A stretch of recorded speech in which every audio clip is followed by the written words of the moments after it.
Well, in the final installment of our Rich Past, Uncertain Future series, a closer look at how the prospect of open pit mining is affecting small-town Nevada.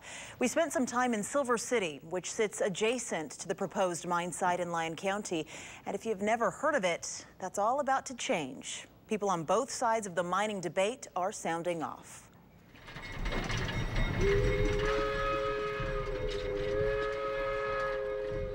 Sights and sounds like this are unique to the Comstock. It's what draws tourists in.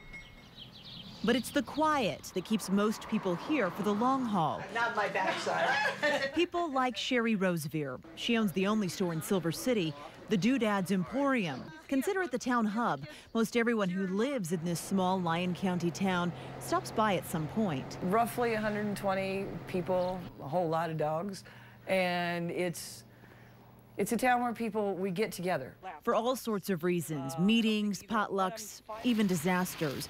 Remember when their community center caught fire?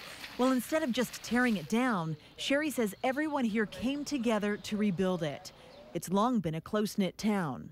And if a kid messes up in town, then he usually gets assigned to pulling weeds or cleaning up the garden. They look after one another, and because of that, the community's been pretty quiet. That is, until now.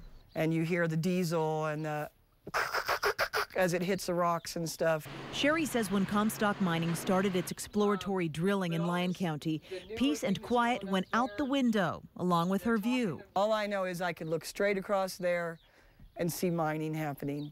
This is all around us. This is all around us. So it's kind of like, what are you trying to do, squeeze out the town?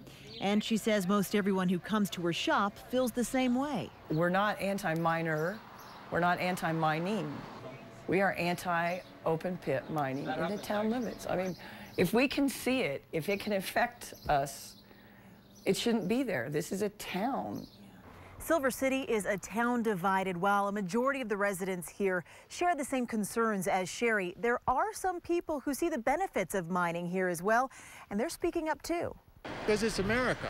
This is America. This is the best use of the land. James Page lives around the block from Sherry. And just by the looks of his backyard collection, you can tell the retired teacher is a miner at heart. That came from the mine over here. That was going to be discarded. The longtime collector of mining artifacts even went so far as to buy a mining claim.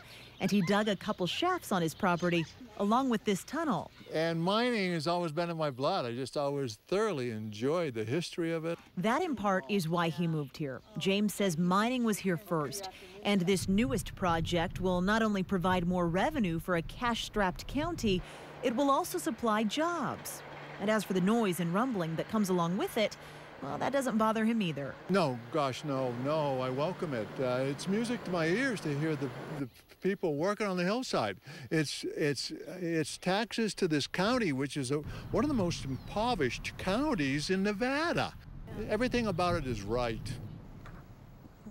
We should mention Comstock Mining says it's conducted sound studies, and it reports the noise from the drills are well within the county's decibel requirements. Plus, the company says even more noise abatement is in the works. Okay, so what's next? Well, Comstock Mining is still waiting for approval of a special use permit for more exploratory drilling. Locals packed the last Story County Planning Commission meeting, demanding that commissioners research the project even more before deciding. The commission voted to delay its decision until August 18th. We will keep you posted. To hear more from that meeting or to see all of our Rich Past, Uncertain Future stories, log on to KTVN.com.